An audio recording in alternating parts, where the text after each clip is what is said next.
Hello, hello. Welcome to Friday. Welcome to Stamp and Chat Live. Thank you so much for joining me today. I'm just going to see if I can see what you can see, which is hopefully all good. Let me find it on my iPad. Okay. Where are we? There we go. Let's look at my page. It'll turn the volume down, otherwise you'll get me twice. And there I am, and it looks like somebody's there as well watching, so that's fabulous. Mary and Gillian, welcome ladies. Thank you so much for spending part of your Friday afternoon with me. I've been on holiday actually since Tuesday, but I decided I would do Stamp and Chat anyway because I just love sitting down, chatting away and crafting with you on a Friday afternoon. And I'm also going to send out my newsletter after this session, so if you don't receive my newsletter but you'd like to, let me know and I can add you to the list. It comes out every week unless I'm away generally, and it's a roundup of what I've been up to that week, which classes you can book. There's always a project in there, usually it's the one that I've done in my Facebook Lives, so you can get a closer look at some photos. And I link it back to the video. What else do I put in there? Special offers. Yeah, so that's in my weekly newsletter. So let me know if you'd like to receive that. Mary says hello to everyone. Kay is here as well. Hi, Kay. Pam's here. Thank you, Pam. I have been enjoying this week. It seems to have been very hectic and I don't seem to have achieved very much, but there we go. Sometimes maybe it's nice to just let the day happen. I've been quite involved in a kind of a hands-off way with what my husband's been up to this week. He's taken some time off too. Many of you know that he's been doing all sorts of work in our garden over the last year, really. Last year we had some new patio laid and he designed and built some new raised beds, and he had a potting shed, which he's very happy about. We got some new garden furniture, so there's now a lovely sunny seating area in our garden, which I'm very happy with.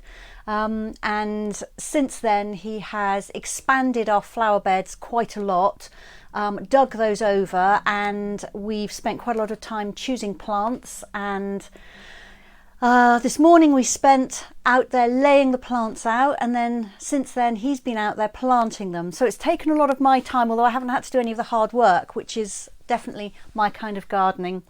So I'll be popping a couple of photos in the newsletter about that, and then some more I'm sure later in the summer as things start to grow and bloom.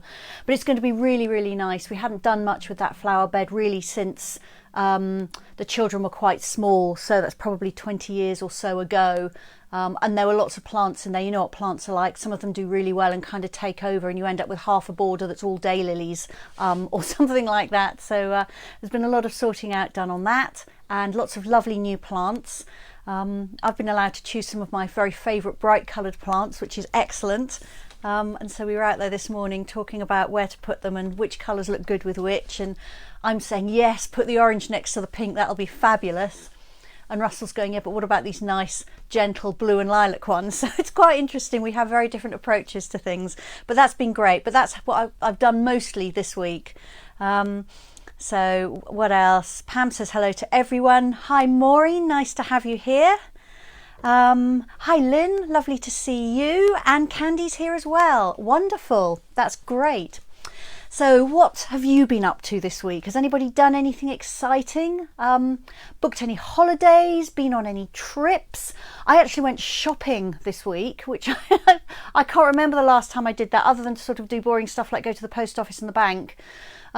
We went into Southampton, which is my nearest big town. I live out in the sticks in a little hamlet. So we went to Southampton, which is about 20 miles away, and went to John Lewis because our dishwasher has been slowly dying for about the last 3 years, and we decided in the end enough was enough. When it gets to the point where you have to unload the dishwasher of the clean crockery and then wash it up by hand, you know it's time for a new dishwasher. I'm very fortunate to have a dishwasher, but it did need replacing, so we got a new dishwasher which arrived yesterday, and Russell plumbed it in, which is quite a job really, because our under sink cupboard, where obviously all the kitchen plumbing is, has got like a kind of a divider down it and two narrow doors either side, so he had to get in there sideways because he couldn't sort of get there in the way you would normally kind of look underneath the sink. He did manage to plumb it all in, and I've run the first load this morning and everything's coming out sparkly clean in about a third of the time, with none of the water all over the kitchen floor and none of the rewashing afterwards, so I'm very happy about that. So we got a dishwasher. And we've also ordered a new mattress for our bed, which frankly we needed before the first lockdown started, and then with everything else that's been happening we haven't managed to go and choose one, so we've chosen a new mattress and a new TV. So honestly, I'm very excited. We have lots of lovely deliveries coming this week. John Lewis were fantastic. You know, lots of you I know will know and love John Lewis. We had very helpful staff in there, pretty much no customers as well. We went in the evening hoping it would be very quiet, and it was. So it felt, you know, pretty safe. So that was great. So Andriana has a new craft room. She's overwhelmed by the unpacking you have to do now. Yeah, and finding the right place for everything, Andriana. But how exciting, how lovely to have someone where you can leave projects out, have it exactly as you want it. So that's super exciting. I'm really happy for you. Lorraine is here, says hello to everybody. Oh, Gillian's away in her holiday caravan in Hurley. Now, I think you were away in there the other week, weren't you, Gillian? You had to come back for your COVID jab, I seem to remember. Well, I hope you have a lovely time. I'm not sure what the weather's going to do. The forecast has not been great this week, although we haven't actually had very much rain here. We've had the odd shower, but we haven't had any of the sort of the heavy rain that we've had in the forecast. So it hasn't been too bad here. So I hope you get dry days anyway, even if they're not necessarily sunny. Okay, Stampin' Up news then. What's happening? Obviously the new catalogue. The messages I'm getting from you are that you love it. You especially love the new colours. I think it's really interesting. I can't remember a set of new in colours where so many people have liked all 5 of them. That's really noticeable. Lots of people are ordering the bundle of all 5 ink pads, which, you know, save you money. So I think that's really interesting. So obviously the new catalogue. What else? If you have got a really large order, if your order is going to be £200 plus, or you gather orders from friends, then you're guaranteed a minimum of £35 worth of free products with that order, and you choose what those are. So let me know if you need to know more about that. Joining is great. Join for lots of crafting fun, for new friends. If you want to make an income, to definitely get a discount on everything, a fantastic joining offer until the end of May, and you'll get £55 worth of free products of your choice. Joining costs £99 and you choose £154 worth of products. So that's a reminder about that. I've heard from several people who are thinking about that one quite seriously.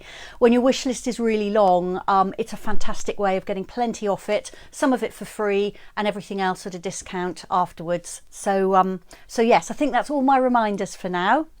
Oh no, going back to the in colours, you can still order an in colour sampler if you want to. I can send you information on that if you would like. So that will include card, shimmer vellum, patterned paper, ribbon, and I can't think what they're called, iridescent jewels I think they're being called, in all 5 of the in colours. And if you can collect that from me, it'll be £13. If you would like me to post it to you, it's £15, which is just the cost of the postage and the board backed envelope. And I'm taking orders for those, I think it's until the 28th. Let me just check my list. Yes, until May 25th you can book one of those. Okay, so that I think is definitely all the reminders. I'm going to turn the camera down and show you what we're doing today. So I thought I would cover 2 new things that are in the catalogue. They're not necessarily designed to go together, although you can definitely use them together, and I'll show you that. But that's the soft pastels and the linen paper. I think they're very easy to miss in the catalogue as well. So I'll show you where to find them. And show you quite a lot of ideas of what you can use them for, and some projects as well. So let me cover you over, then you won't hopefully get motion sick as I fiddle around with my camera stand. And the last live I did was quite exciting. It was with my team, and when I went to adjust all the little buttons so that everything's around the right way and not back to front, not upside down, the tool button had just disappeared. And I've since done quite a lot of inquiries, and it appears it's disappeared from quite a lot of people's Facebook since the latest Facebook update. So I'm involved in a bit of a lobby to bring it back, because it does make life a lot easier. It is possible to turn everything around manually by fiddling around with your phone, if that's what you're using. That's what I'm using for my live broadcast. But it's quite a fiddle, so it's much easier to not have to do that and to just press the buttons. So for my team, because I hadn't worked out yet how to do it manually, I ended up doing all my crafting upside down, which was far more of a challenge than I needed. I have to be honest.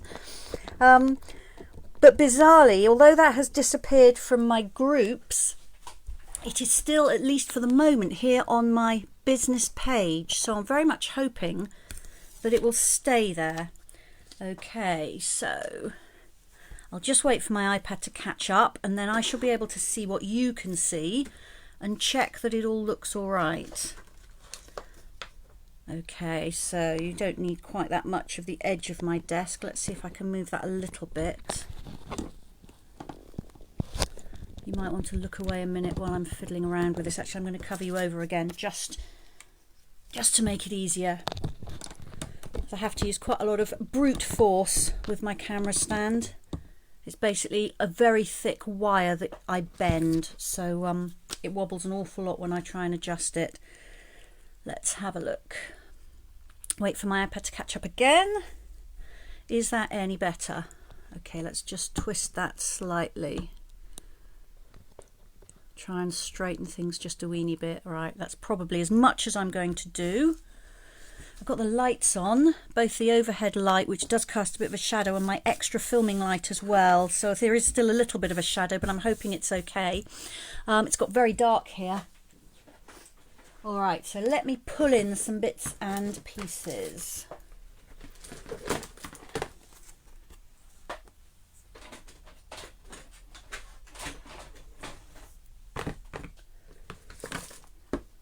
That's my soft pastels.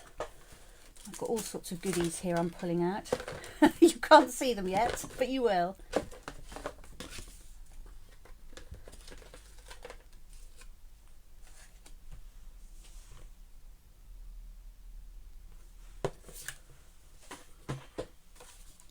All right, so this is my box of Stampin' Up soft pastels. You can find them on page 126 in the catalogue. And let me just show you those very quickly. Once again, I've forgotten to put a marker in my catalogue, but at least I know the page. Here we go. So this is the page where you've got all the assortments of everything. So the mixed packs of card, the bundles of ink pads and so on. And then down here are where the soft pastels are. So it's not necessarily particularly obvious. So they're $8.25 for a box, which is pretty good value for pastels. There are 8 colours in there: Coastal Cabana, Daffodil Delight, Gorgeous Grape, Granny Apple Green, Mango Melody, Mossy Meadow, Night of Navy and Poppy Parade. So you've got yellows and orange, you've got red, purple, green, turquoise, blue. There aren't any pinks, which I'm slightly disappointed about, but who knows, if these do well they might bring in a second assortment like they did with the watercolour pencils. So this is what they look like. They're in stick form.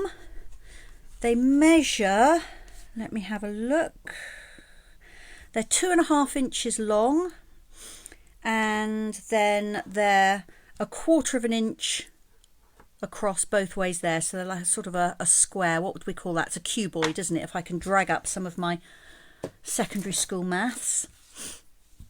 So that's a set of them. So they're described as soft pastels.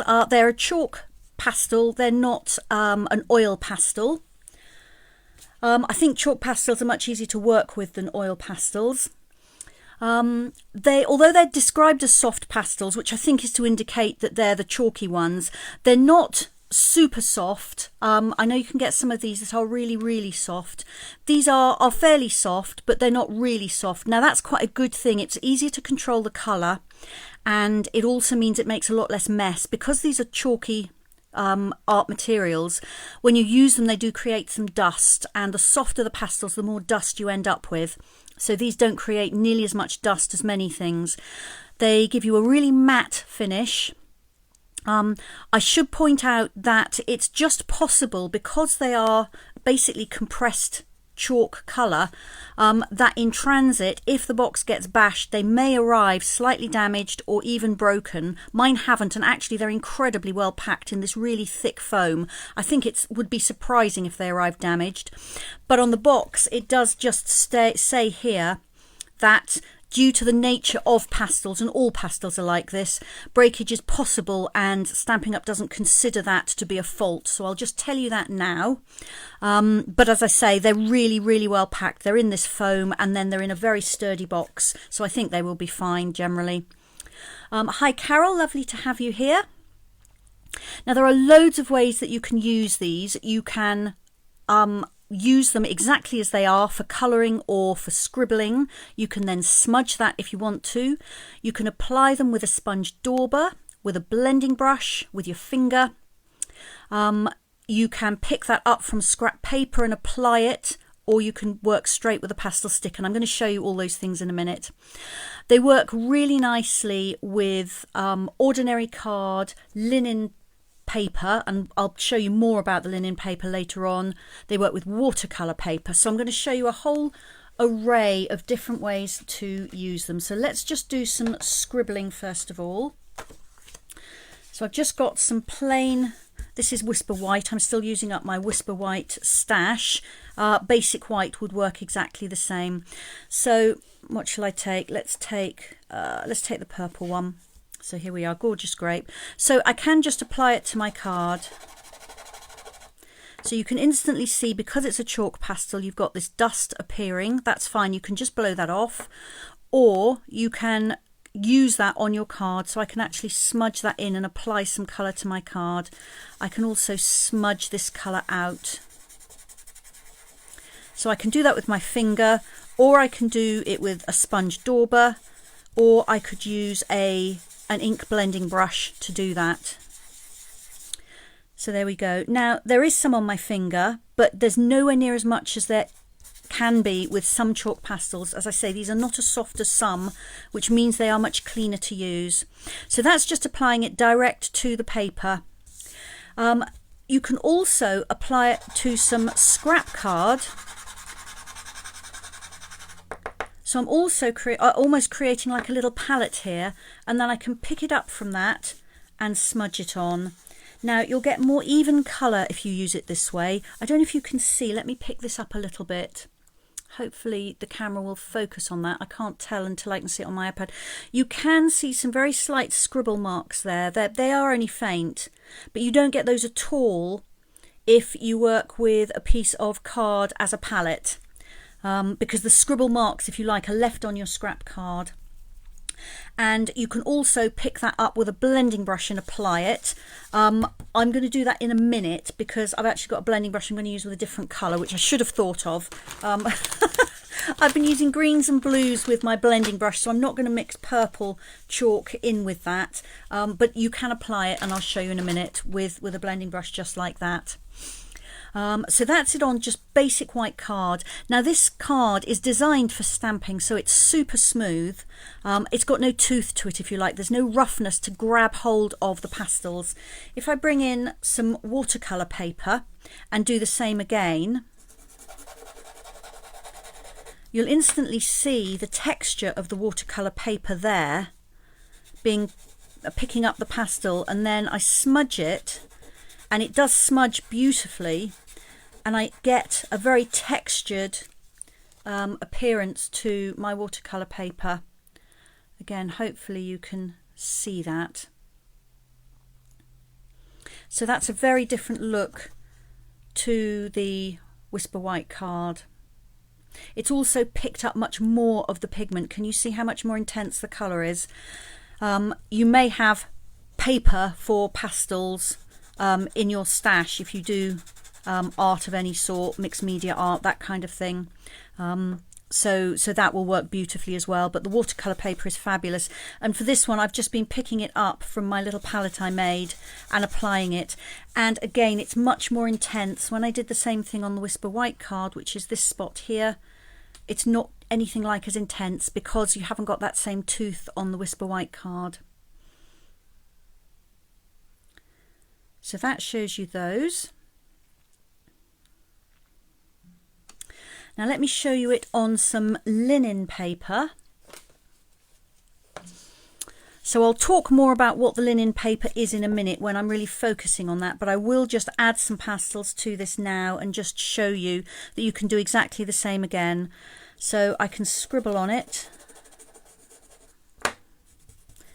and smudge that in. It doesn't smudge as much because the paper has grabbed so much more of the pigment first off. And you can definitely see the texture of the linen again. I don't know how well the camera picks that up. I hope it is. Or I can pick it up off my palette here and just smudge it on with my finger. And again, much more intense colour. And the linen paper just grabs all the pigment. There's no kind of loose powder hanging around. Again, because you've got lots of texture on this linen paper, it will grab the pastels really well. So you'll get the most vibrant effect and the least dust left over if you use a surface with a texture. Let me move those bits out of the way.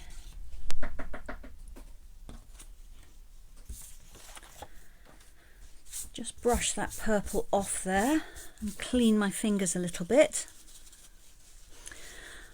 Okay, so something else that's really fun to use with the pastels are masks. Now we've got 2 sets of masks in the catalogue. Stampin' Up call them masks. Personally, I would strictly speaking call these stencils because you're using the holes in them rather than using the plastic to cover an area and working around that. But anyway, what's in a name? So the masks are on page 128, which I'll show you here. So there are 2 sets of masks. I've had this set for a while and then we've got a new set this year, so I'll show you some samples with the new set. They are really interesting. You can use them with sprayed ink, you can use them with texture paste, you can use them with markers, you can use them with ink applied with a blending brush, but you can also use them with the pastels. So let's use this fish scale design for this.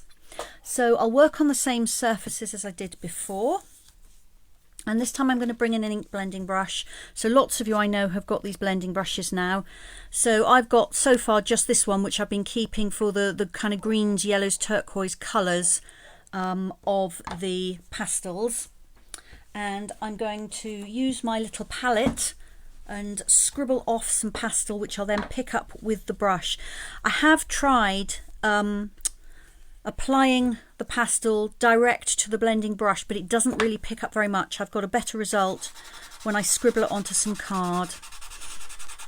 And for the purpose of using it as a palette, I think something like the Whisper White Basic White card is perfect. Because the card itself has no tooth, most of that pigment is sitting on the surface, which means it's available for me to pick up with the brush, as against the watercolour paper where most of the pigment was instantly attaching itself to the texture of the paper. I hope that makes sense. So Andriana is saying, does it need a product to keep it on the card? Will it transfer to other products if stacked? That's a really good question, Andriana. It doesn't transfer as much as many chalk pastels I have used. If you, when your project is finished, if you rub it with your finger, a small amount will come off. If I was to put, say, a piece of white card on top and then stack other things on top, yes, a little bit would transfer. It's not much. So if I was just sending it in an envelope, for instance, I wouldn't worry about trying to fix the colour. However, if it's going to matter that it transfers, I would suggest you either use an artist's fixative spray. You can get plenty of those. They're available in art shops or on eBay and so on. Or I haven't tried it with these, but something I've used with other chalk pastels very successfully is super cheap hairspray. So if you get a hairspray, the cheaper the better seems to work the best. Excuse me. and just spray that on. Now, that's not going to be something you want to do on a project that you are wanting to be an heirloom project. If you're doing an heirloom project, you're going to look for a fixative that's going to be archival and safe. Hairspray is going to yellow over time.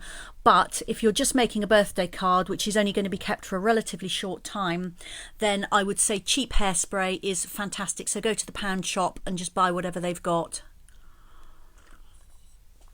That's a really good question. If you've got any more questions, keep them coming. So what I've done here is I've laid this mask just on some ordinary plain white card. I've got my blending brush. I've got my palette with some scribbled chalk. So I'm just going to pick up some of that pastel on my blending brush.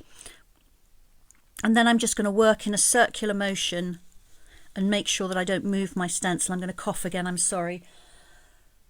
Oh dear. I don't know why I'm coughing.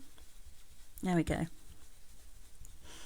So I'm pressing reasonably hard and I'm just working round in a circle, and I can pick up more of the pastel once it starts to fade. And then if I lift off my stencil, you can see you get a really interesting effect there. I'm just going to blow. There's a little bit of loose powder on that. There we go. So let me hold that up and hopefully you'll be able to see. So that's worked beautifully. That's given me a really subtle, gentle background. You can fade it out, as you can see, towards the edges. Now if I rub that, this of course is unfixed. This is just as I've done it. If I rub that with my finger, you can't see probably because my fingers have got purple on them from before. There's a small amount of residue has come off on my fingers, but the actual design has not smudged at all. So it does fix into the card really, really nicely. It is pretty Mary, isn't it? It's really pretty and delicate. So that then is on Whisper White card using a stencil and an ink blending brush. So let me show you the same thing on the linen paper. And I know I haven't told you much about the linen paper yet, but I will. But we'll just do exactly the same. Same stencil, same colour, same application technique. Just hold this steady. So again, I'm just going round and round in a circle on this linen paper. I think I need a bit more pastel to scribble actually. Hopefully this will be enough. No, I'm just going to scribble just a little bit more pastel. Now I could scribble the pastel directly over this, but what I don't want are those kind of scribble marks. So personally I found I get a much more even colour if I use a blending brush, or you could use a sponge dauber for this. So there you go. So the effect on the linen is just gorgeous. You've got the texture of the linen paper itself, plus you've got that pop of colour, and then you've got the pattern from the stencil. So it's really quick and easy to do. I'm not doing anything other than, you know, just brushing over the top of a stencil. It's super easy. If you're concerned your stencil might move, then just hold it down in place either with some washi tape or some masking tape. If you're working on top of card and you don't want any risk of that tearing when you remove the tape, use a low tack masking tape and hold your stencil in place. But it's really, really easy to do that. Let me do the same on a little bit of watercolour paper. I've only got a tiny little bit here, but it'll work nonetheless. So let's pick up some colour. Work through the stencil.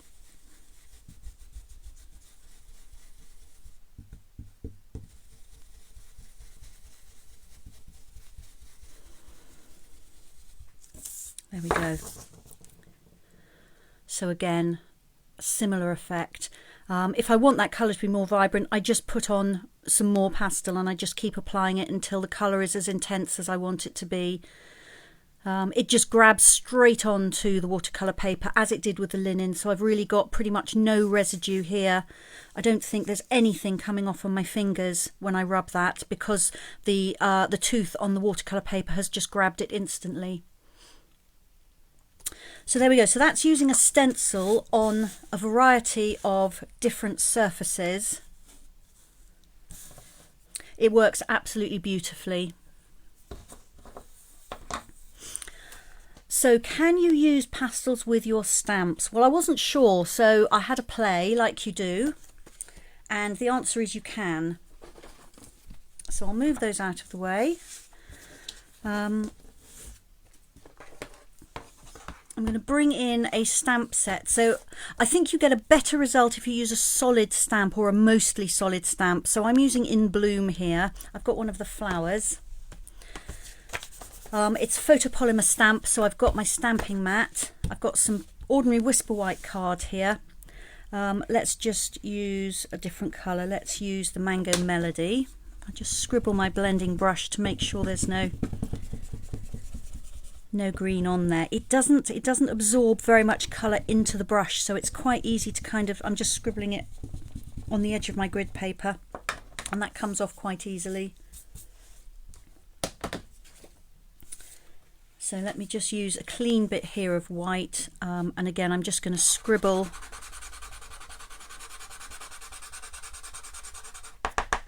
on there just to get some of the pigment onto there as a palette. Try and move that so you can actually see what I'm doing. There we are. So I've got my stamp on a block, and I'm going to use Versamark ink. So this is a colourless ink, and it's slow drying and quite sticky. So I'm going to get a really good covering on my stamp. I'm going to stamp my image. It doesn't make for good videoing. You probably, can you maybe just see the light catching that a little bit? Not easy to see on the card, but I can see that it has stamped. So then I'm just going to pick up some of that pigment on my blending brush as before. And I like to use a kind of a pouncing motion, so a dabbing up and down with a bit of a press, like that. And like magic, there is my stamped image. I'll just blow off that excess powder. There you go. How fixed is that? Pretty fixed. There is, I don't know if you can see, there is a very slight halo around it, just where the powder has just gone sideways. If you get a lot, you can actually come in with an eraser, fairly soft eraser, and that will just rub out, or rub off, I suppose is really the description, like that. And this is, again, it's hard sometimes to show on camera, but that's a really matte finish. It's not that ink is shiny, but this is really matte. And that's now, you know, completely set. Although that ink is a slow drying ink, the stickiness has been absorbed by the pastel. So that's a really nice way of using them as well, to give you a really subtle, soft finish. All right, what else can you do? Well, you can bring in your patterned paper. I've got a bit here of the Dandy Garden paper here. So I've got some white areas on here. And if I want to, I can just use these to colour in quite a free way. You can't really get super exact finish with pastels. Because they're powdery, the colour's going to go a little bit where it wants to, although you can control it to an extent. Just brushing off the extra there, but you can add a pop of colour to your paper. Now you could apply this with a sponge as well. I quite like to do it with my finger and really rub it into the paper. Although this is smooth, it's got a little bit more tooth than the Whisper White has, so the pigment does grab quite nicely without a lot of mess. Kay's saying it's very clever. It is, Kay, isn't it? You can use these in so many ways. And finally, for the pastels, although I will be using them on a project in a minute, you can also use them to enhance your paper. So if I bring in another scrap of paper here, again, this is from the Dandy Garden. I've got this lovely dragonfly here. So there's plenty of shading on the wings, but if I just want to enhance it and just make it all a little bit richer, I can just add some colour. So I'm using the grape pastel. Let me just try and lift that up and show you. So I've just gone over the darker shading here. And then if I just rub that with my finger, Now you could use cotton bud if you want to keep your fingers clean, if you need quite a fine tool for this. If you've got a paper stump or something like that, if you do artwork, you may well have a paper stump that you can use for blending, but if not, a cotton bud will work. Again, tip off the dust, and I don't know if you can see the difference between those wings. It just adds a little something, and you're adding something a little bit personal to the patterned paper. You're not just pulling something out of the pack and using it. You can use the same over here. You can add some to the dandelion to make that more intense. You could even add a little bit of red on top of that orange I just put on there and make the colour a bit more intense.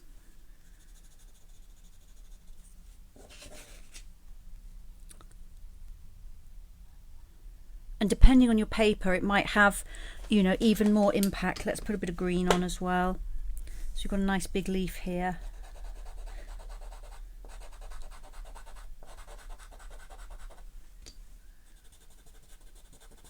So it's just it adds some extra depth. There we go. So this is the leaf that I've added the pastel to. And this one has none on it. That one's quite close to it. So I'm hoping the camera shows that, but it adds a little bit of hue, and it definitely adds depth to the colour on your patterned paper. So there we go. That's lots of ways that you can use the pastels. They're easy to apply. They will last a really long time.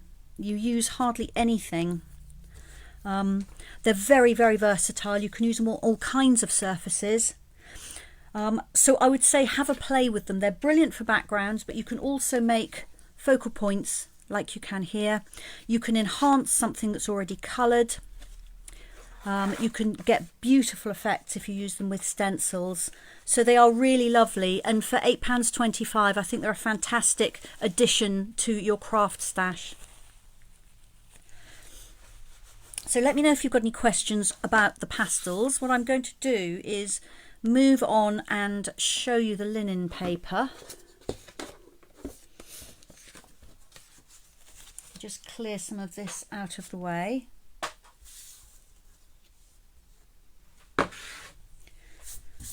Dust off my grid paper a little bit. I'm just going to clean that blending brush as well before I put it away. There we go.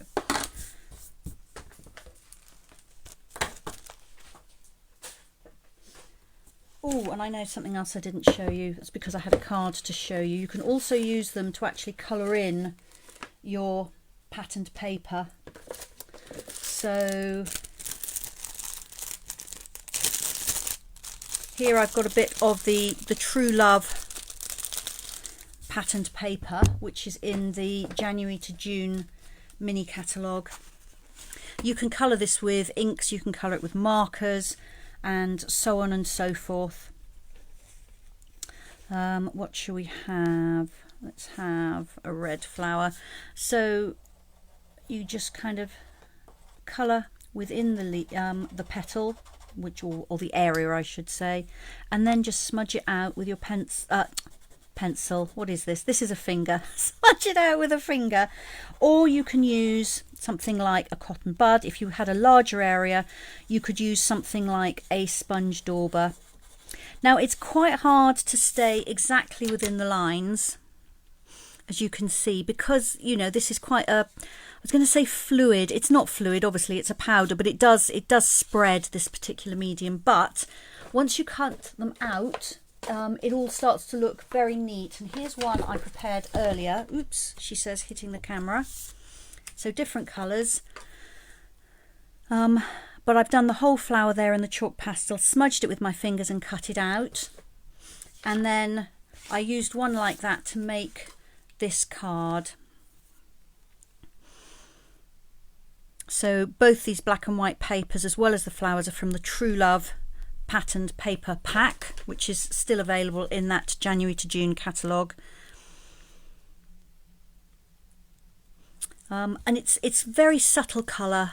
It's very easy to get quite pale colouring on the paper, and it's also, as I say, very, very matte, so you can use it for colouring. Marjorie's here. Hi Marjorie, lovely to have you. You might have been here all along. I think Facebook has a bit of a mind of its own for telling me who's there. So if you've been there for ages, I apologise for not knowing.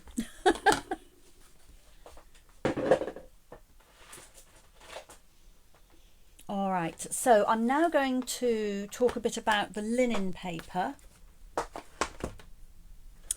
You can find that in the catalogue on page 136.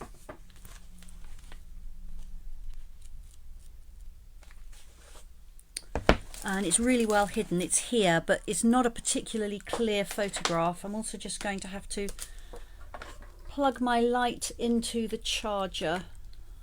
I don't know if it's going to rain outside, but it is getting dark, so let me just give that a minute and then I'll turn it back on once it's got enough charge in it to turn on again. So the linen paper is here. It comes in a pack of 2 sheets. Each sheet is 12 inches square and it has adhesive on the back, which is fabulous. It's £5.50 for a pack. It goes a really long way because you're probably not going to be using half a sheet at a time on a project. You're probably just going to be using quite small amounts. So I've got a couple of cards to show you where I've used the linen. I'm actually going to make a couple as well, but let me just tell you a little bit about it. So if I bring a piece in, a slightly bigger piece than I was using before with the pastels.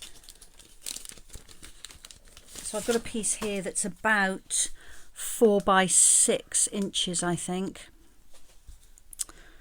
If I hold it up to the camera, I'm hoping you can see the grain on that. It's exactly as you would expect from a fairly finely woven linen. You can see the grain of the threads going both ways. It's slightly slubbed, so you've got some slight irregularities in it. It's made of cotton. It isn't actually made of linen, but it looks like linen. And then on the back, you've got this backing paper, which you can just peel away. And then the adhesive is actually on the fabric side, so it's super easy to stick on. You've got no danger of your adhesive seeping through to the front of the fabric. I really love that about it. Now, I was talking to my team about this. I'd got it, but I hadn't actually used it, and I said it looked as if the colour might bleed on it, but actually it doesn't. I'm sorry, I'm just going to have a drink of my tea. I have no idea why I'm coughing this afternoon.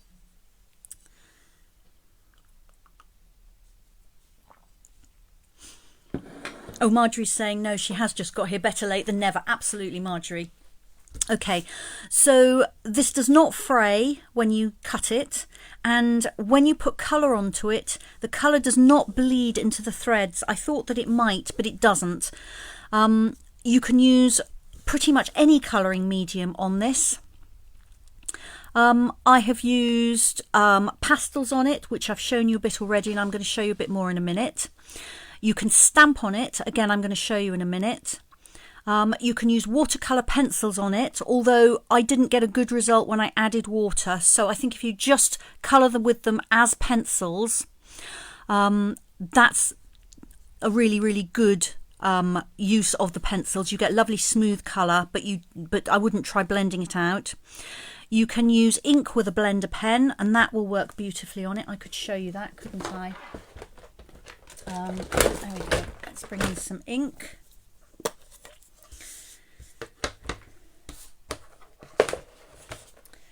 And I've got a scrap of the linen paper here. So if I pick up some ink with a blender pen, remember, never use a blender pen to pick ink up from the ink pad, because the fluid in this will sit in your ink pad and it repels the ink somehow. So the ink kind of moves away and you'll get white patches and you can never sort it out. So either press a clear block onto here to make yourself like a little mini ink pad block, or squeeze the closed block box, and that will put some on the inside that you can pick up. But I can spread this on and it just blends beautifully. So I could draw or colour the paper this way. So that's that. Mary's asking, have I tried printing on the printer with the linen paper? Not yet is the answer to that, Mary. But that's a really good thought. I have done it with other textured things. I think that would be a really interesting thing to try. I haven't given it a go. If I do, I will let you know how I get on.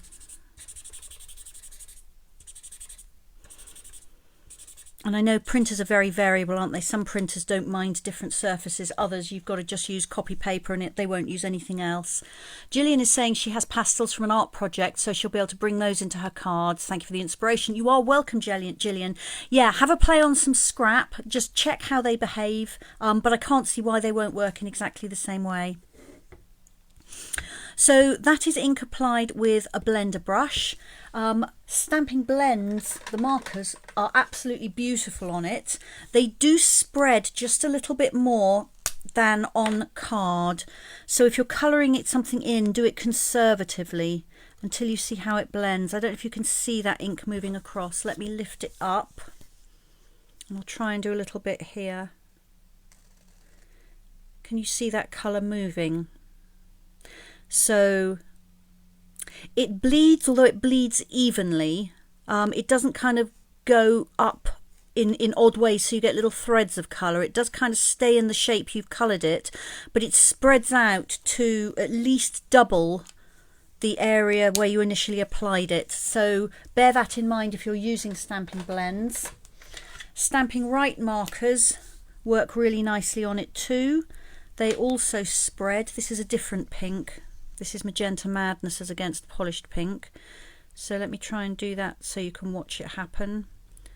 So they do spread, but they don't spread anything like as much as the Stamping Blends do. Let me grab my watercolour pencils, which I've left on my other table.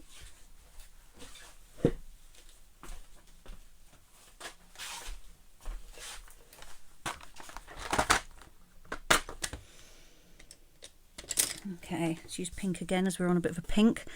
So if I just colour them as colouring pencils, you get lovely, you couldn't really see that, lovely even colour. If I use a blender pen on that, it works. But I don't think it works as well as it does on paper.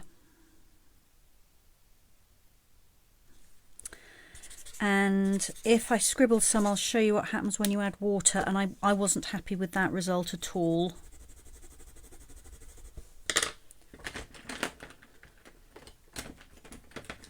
So I've got my water painter here, so this is just tap water in this brush.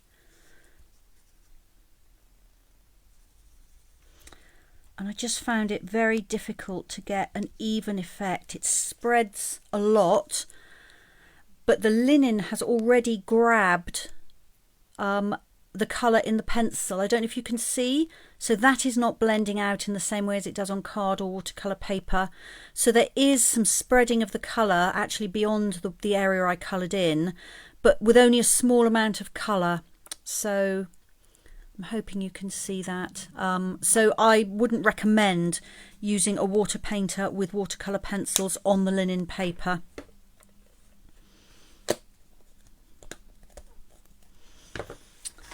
However, as you know, the pastels work beautifully with it, and it stamps like a dream. So let me show you that.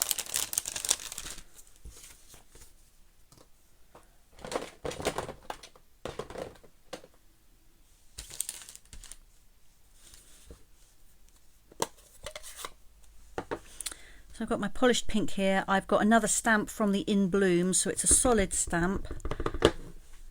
Let me find what I've done with my stamping mat. Oh, that must be somewhere here. Can't have lost that in 5 minutes, surely. There it is. Okay, right. Bring in my inked stamp.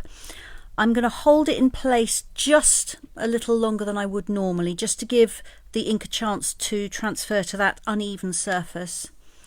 And you can hopefully see that that has stamped beautifully. It's not bleeding, it's just glorious stamping.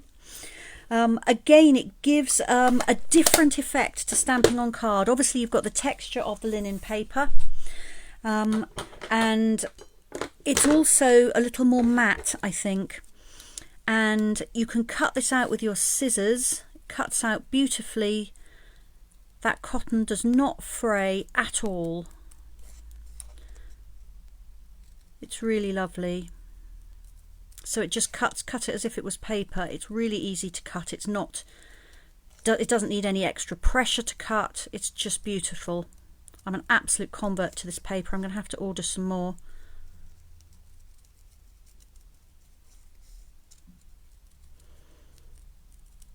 So I think I'll probably use this on the project I'm just about to make. So I will cut it out all the way. There we are. So that's my cut out flower. So I can now get a much more kind of mixed media feel to my stamped projects, because I can use these in conjunction with my ordinary ink on paper and get something really interesting. So let me show you the card that I'm going to make, which is this one. I know lots of you have got this large happy birthday stamp, which is from the Happiest of Birthdays set. And I've just added some stamped flowers. All the stamps are from the same In Bloom set, and I've stamped them all onto the linen paper and cut them out with scissors. And then there's just a little tiny bit of background stamping here and some rhinestones, and I can't remember what these are called. I'll look those up and tell you.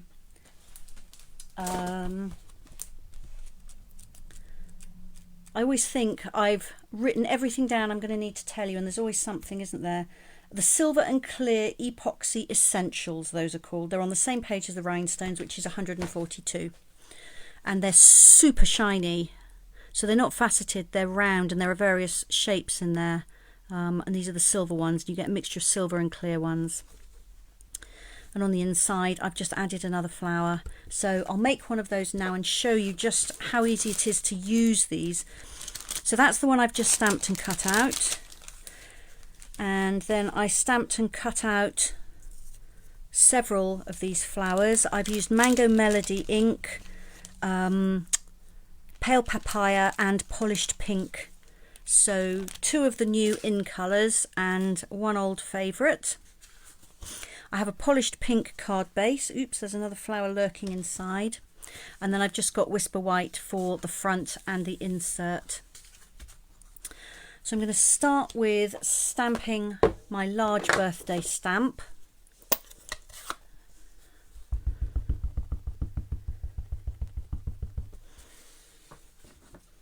I am actually just going to check I put this on here straight. I'm stamping over to the side. And I'm just going to use my grid paper to make sure I put that on the block straight. Yeah, that's pretty good. Okay. So I'm going to stamp my card for the card front. Just stamp in the middle, more or less. Slightly up from centre, but centrally right to left. If you struggle with big stamps or big blocks like this, then the Stamparatus is absolutely your friend, because you can take as long as you need, and if you lift it up and there's a bit that you haven't transferred the ink on, you can just lay your stamp back down. It'll go down in exactly the same place. And then I'm going to use Pale Papaya ink and the little, I think it's supposed to be a flower centre actually, but this little dotty stamp here, just to stamp a little bit of texture.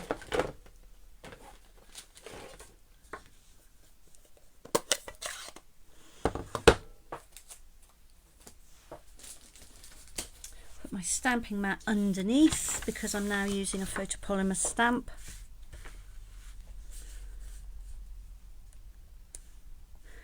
On the first one I didn't do this until after I'd stuck the flowers on, and I decided it needed a little something, so I'm just going to do that this time before I pop the flowers on.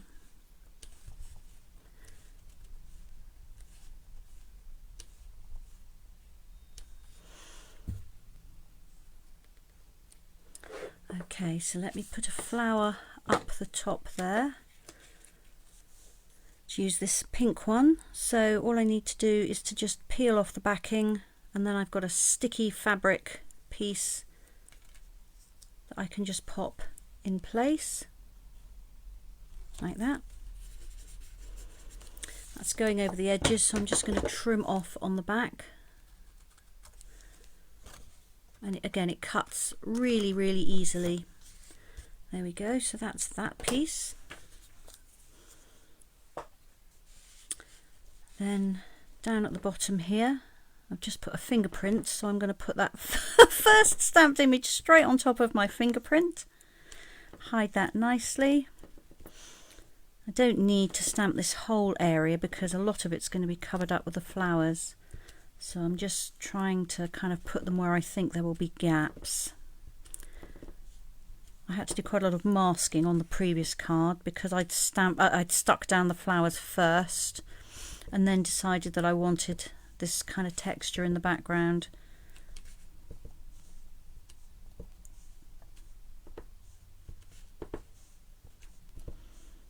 Alright, let's have a look. I'm going to lay these flowers down now. I'll place the big ones first.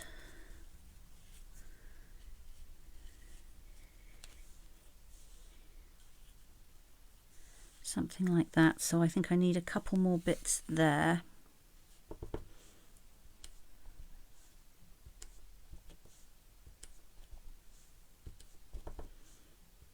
Okay, that will probably do it.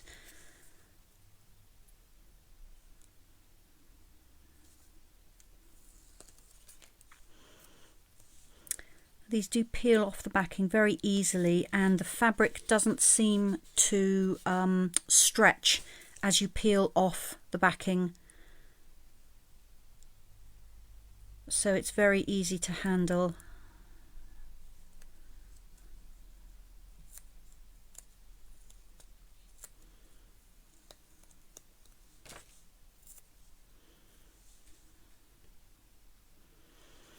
And you can overlap them so the adhesive on the flowers will stick on top of another piece of linen.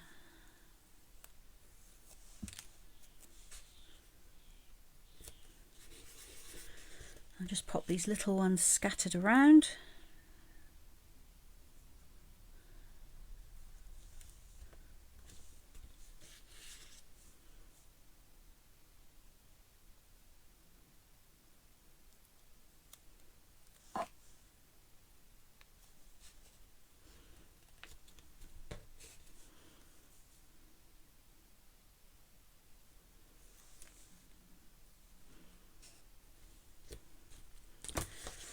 Looking to see if I've got another one anywhere, but I don't think I have. So I haven't got one for the insert, or have I? Did I keep one? Don't think I did. That's okay, I can always cut another one out later for the insert. But that's my card front. I'll pop that on and then add the gems.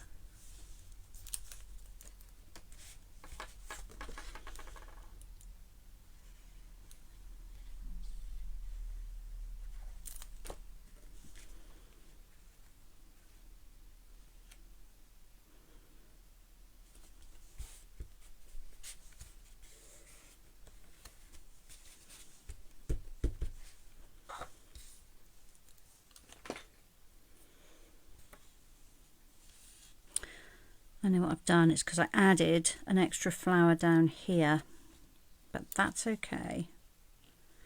Also means I'm short of one of these, so I'll grab one from my box in just a moment.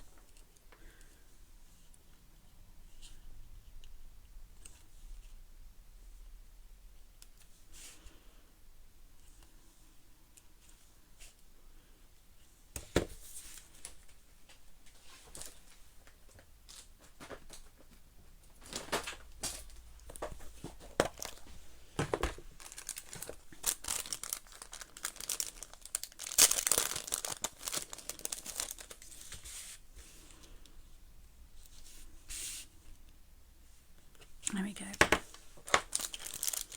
So there's my card front done.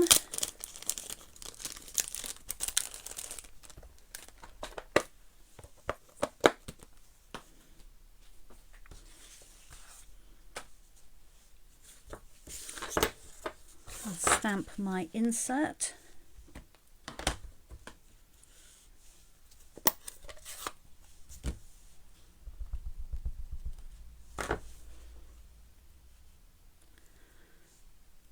and get this straight. So both of these are from this Happiest of Birthdays set.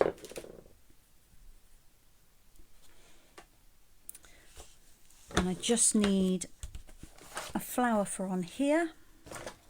Let's find, there we go, I've got a little scrap of the linen paper here. So let's stamp a flower there.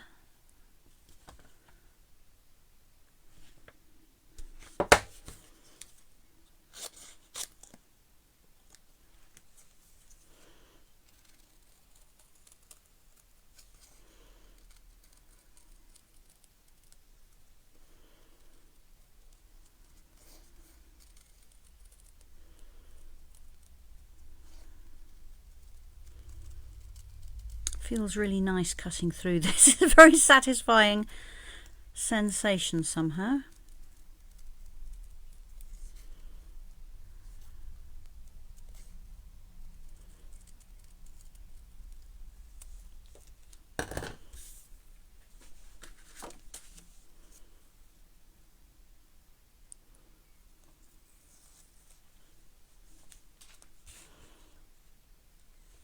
There we go. Trim off that excess on the back again, and then that's ready to go inside my card and just finish it off.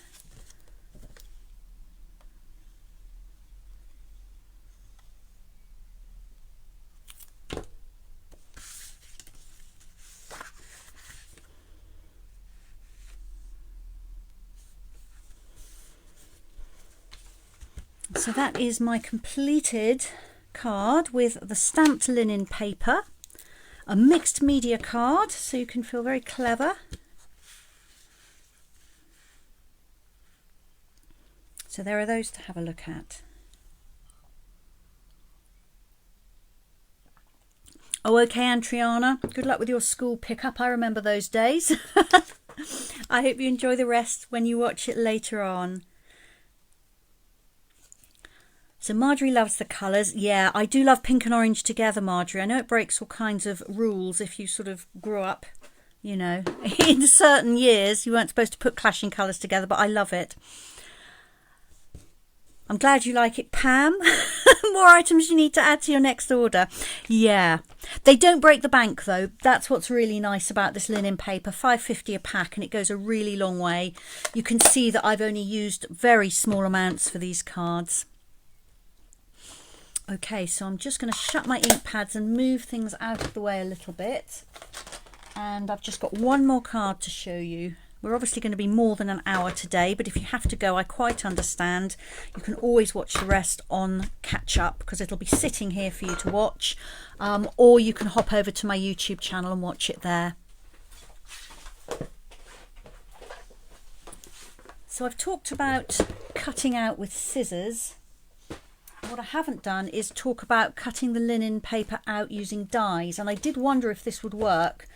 I can confirm that it works like an absolute charm. So let me move those, and I'll bring in this card to show you. So I've actually used quite a few new things on this. Some of the ink colours are not new, but otherwise, and card colours, but pretty much everything else is new on here, and I do really like this. Let me move it a little bit. That's kind of a bit dominant, isn't it? My stamping off. Let's move that to there. I don't know if that's better or not. So for this, I have used the Pierced Blooms dies. I think that's the right name. Let me just check. Yeah, the Pierced Blooms dies, which is quite a big set. There's lots of flowers and leaves on here, as well as a bow and a label. And these do coordinate with the In Bloom stamps, which are the ones I used on the first card. So you can get them as a 10% off bundle. They're both in the January to June mini catalogue. And then my background die here, these stitched leaves. This is a new one in the annual catalogue. And it's called Stitched Greenery. And I will just show you this die, which is here. So it's quite a big die. This is my card. So you can see that the die is bigger than a standard C6 card. And although it's a metal die, it doesn't actually cut anything out, it just cuts stitched lines. So you end up with this beautiful leaf stitch design, and it goes brilliantly with the In Bloom dies. But it's really pretty, it's incredibly easy to use, there's no confetti to push out, you just roll it through your machine and then you're ready to go. So I absolutely love this die. It will go with so many things. And my flowers here I have inked using ink and a blending brush. I couldn't think of the word then. So I die cut all the flowers from linen paper, and then I coloured them using a blending brush. And I am pretty sure, have I got one? I think I did all the die cutting first because you don't really want to watch me die cut. I'm not sure if I've got a flower, but I will show you how I coloured the linen anyway. I've got a scrap of linen, I'll show you. And then I just stuck them on because of course they're self-adhesive. So I just die cut them, coloured them in a whole variety of colours, and then stuck them on in a wreath shape. This little label here is from the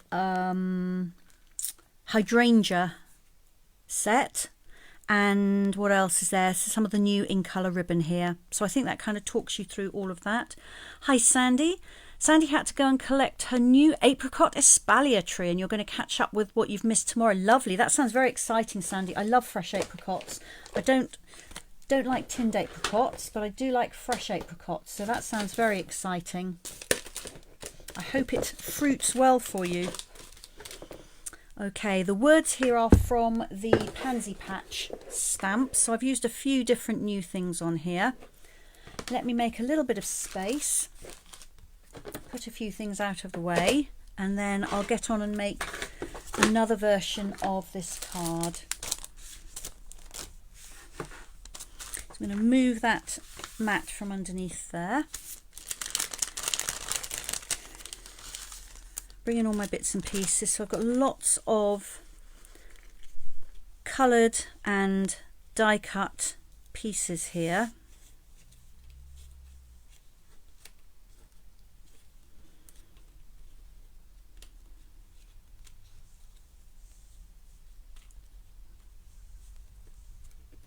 Oops, just hooked the backing off that one. Let's just press it back down till I'm ready to release it. So you can see that you can die cut even these teeny tiny little flowers. They just die cut beautifully, and these really thin stems, this is all on the linen paper, so it's just lovely. So I'll lay those out of the way for the moment.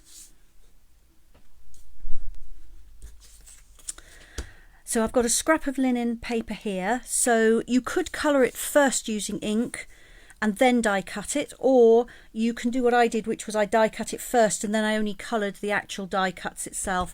But it's very easy to colour. If I just bring in an ink blending brush,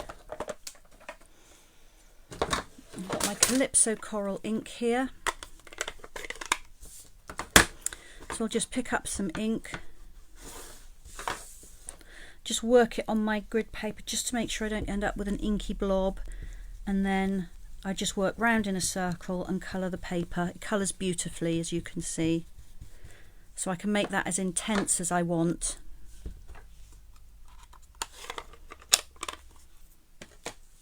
So you could now die cut that if you want to do it that way around, or you can die cut from the plain and then colour it afterwards. So for my card, I used the Layering Circles dies, and I just pulled out one of the dies just to give me a circle. You obviously could draw around anything really. Probably that one, I think. That looks about right. Let me find my pencil.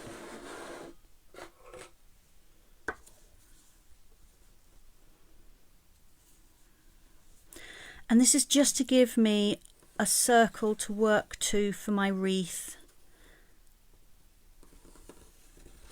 There we go. I can rub this out afterwards if any of it is showing. If that's going to show, I'll wait and see if that actually shows up with my iPad. Does it? Yes, I think you can just about see that. So then it's just a case of what I usually do is I lay things in place all the way around, make sure I'm happy with them, and then I take a photograph on my phone and then I work from the photograph so that I can reproduce it. I've actually got the card I made here to work from more or less, so I will do that rather than take the time to lay it out and photograph it and all the rest of it. Now, these stems are very fragile, so I did find that I broke them when I was peeling off the backing. Although they cut easily enough, I did break them when I took off the backing, but because they're all sticky, you can just kind of stick them back in place and you can't tell. So let's see how I get on this time.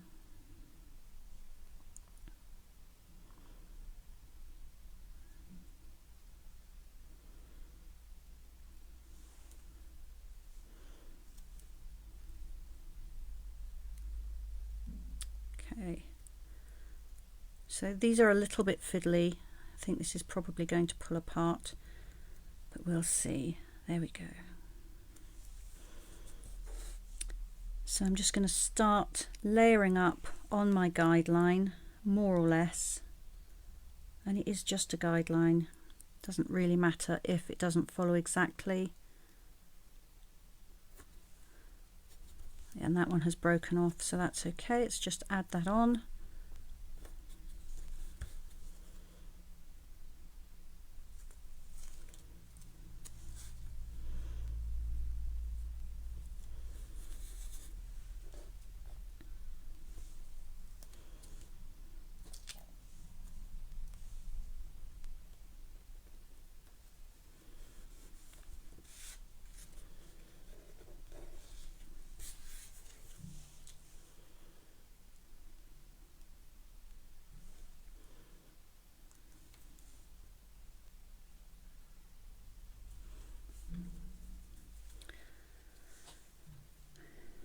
Put this other leaf on next, I think.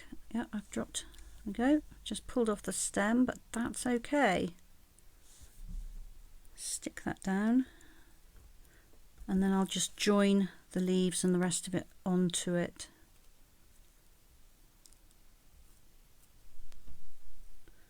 It's actually easier to handle if it breaks because you're not trying to control that really long piece that just wants to stick to itself. I do think it's worth it though, because this adds real sort of fluidity and movement to the wreath.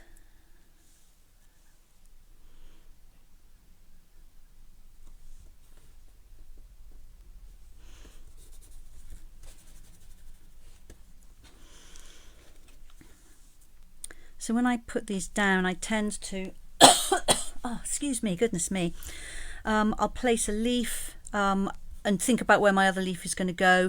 I tend to place my large flowers and then move in with the smaller flowers and then the tiny ones. But if you play around before you stick anything down, if you just lay it all out and then take a photograph, then you can play around with the positioning as much as you want.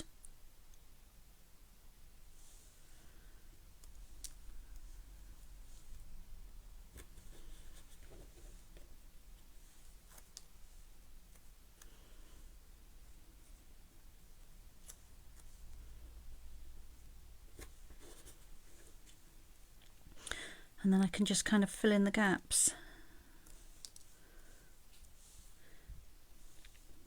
And these look great when you overlap them.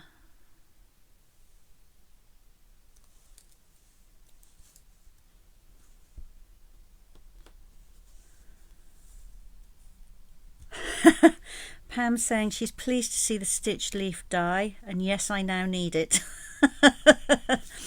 I think this should be in everybody's stash because honestly it just works with everything. You could just put, you know, stamp and cut out or die cut a sentiment on top of it, and lay it onto your die cut sheet, or, you know, arrange some flowers on it as I am that you've stamped and die cut. You could stamp the card with flowers or something and then run it through with the die There's loads you could do with it.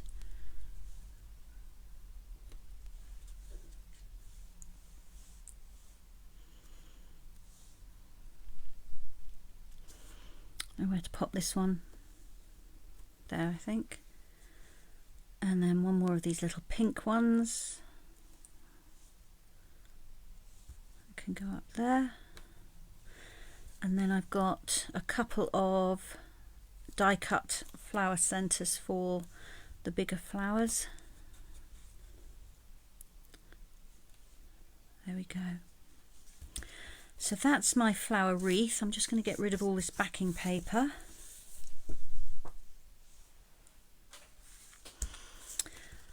So I'm going to trim off, I've got some overhang there.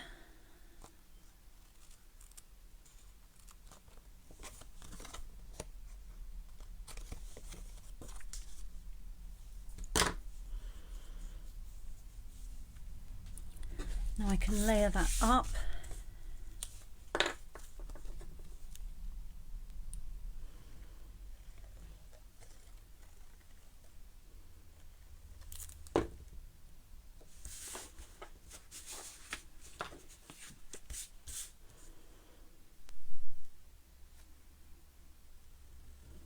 Ooh, thought it was going to slide. It didn't want to slide. Pick it up and put it down again. That's better, I think.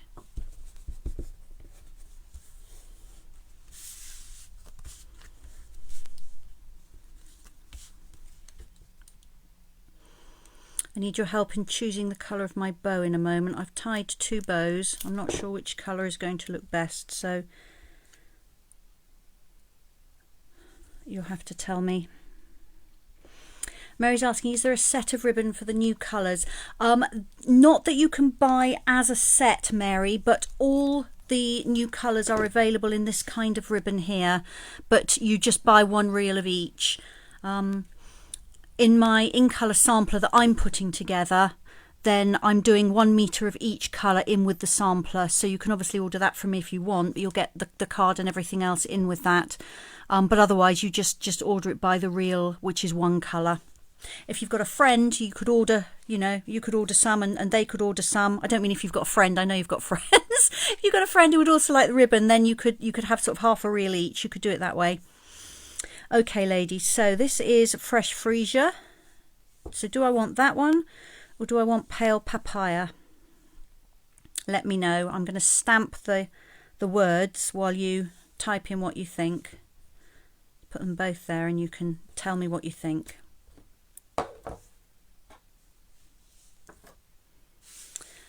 Okay, so I'm going to stamp in Calypso Coral, and I've got my little thank you.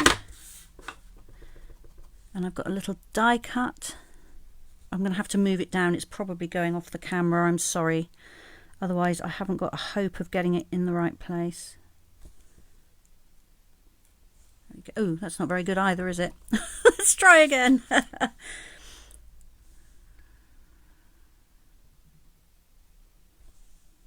That's better. Oh, look, 3 votes straight off for pale papaya. Right, that's what I'm going to do then. That was very decisive, ladies. Thank you. It's such a pretty colour, this one. I wasn't sure what I was going to think of it, but it's lovely and it goes with ever such a lot of other colours. So I'm going to just pop my bow there. I've put some glue dots on the back, which is brilliant for ribbon. It doesn't soak through the ribbon like liquid glue does.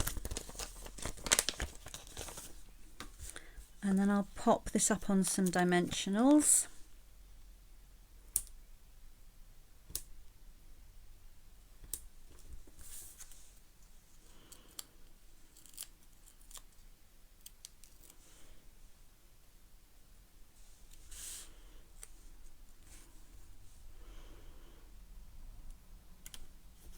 There we are. And the insert I had pretty much done. I've just stuck some more of those flowers there, and I'm not going to put any words because then I can write my message about why I'm saying thank you in there.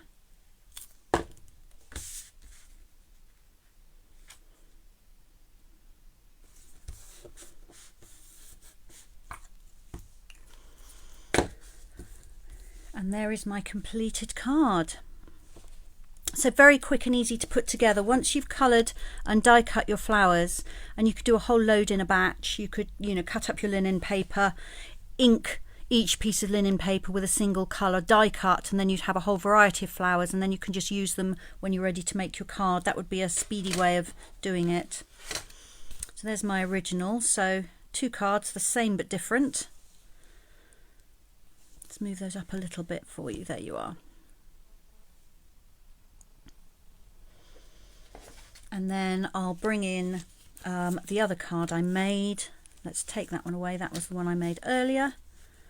There we go. So that's today's 2 cards, both featuring the linen paper. On this one, I stamped and hand cut them. On this one, I die cut and coloured them with ink blending brushes. So 2 different ways of doing it.